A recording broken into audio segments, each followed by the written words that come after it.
So talk to me a little bit about, I noticed that among many other citations and awards, you won a Bronze Star. I won a Bronze Star. Can you tell me a bit about what the circumstances were? I'll tell you, let's be honest with you. This is 70 years ago, so you got to figure, remember.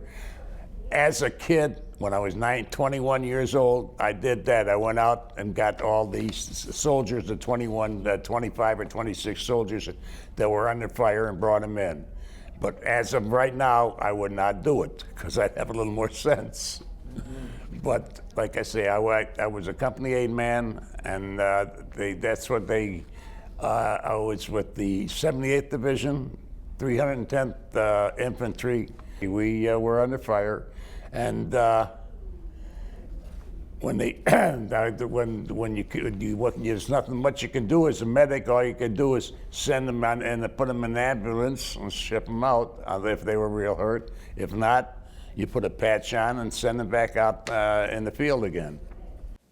After the war, when the war ended, when you had victory in Europe, where were you? Do you remember where you were? At that time, you had points, 35 points to get out early.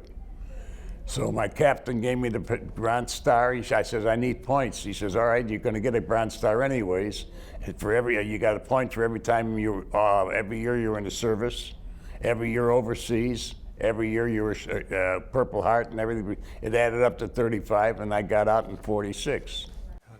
At what point, if you remember, did you first learn about the atrocities Nazis in Germany was doing? Well, I'll tell you, we learned while we were overseas. In fact, most of the captains or the sergeants used to call me over because I was Jewish and be an interpreter for them, because you could talk Jewish and German is almost the same. Mm-hmm.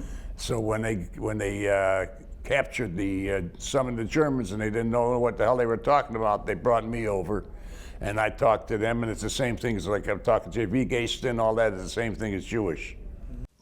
Lou, when you think about your coming back to Detroit as a veteran and the reception that you had, opportunities maybe that were there, and we read about veterans today, veterans from Vietnam or veterans from Afghanistan or Iraq. What's your sense of? Well, I'll tell you, like I say, we had it rough. Let's put it that way, because you were fighting Germans, you were fighting people, and you knew them. They had tanks, they had everything that we had, and they got it from us. Some of them got them from us or Russia.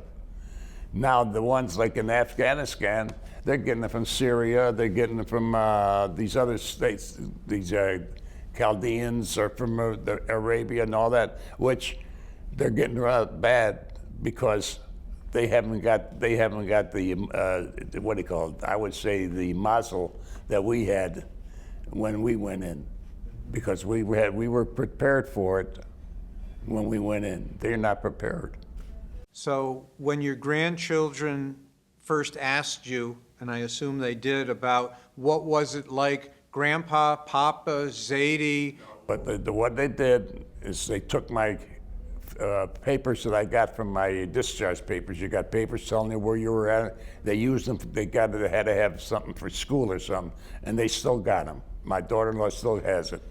What I did in the service, how long I was in the service. I showed my grandkids the medals, and they went nuts. Grandpa, that's beautiful. What are you doing? I says, you want them? You'll have them when I leave.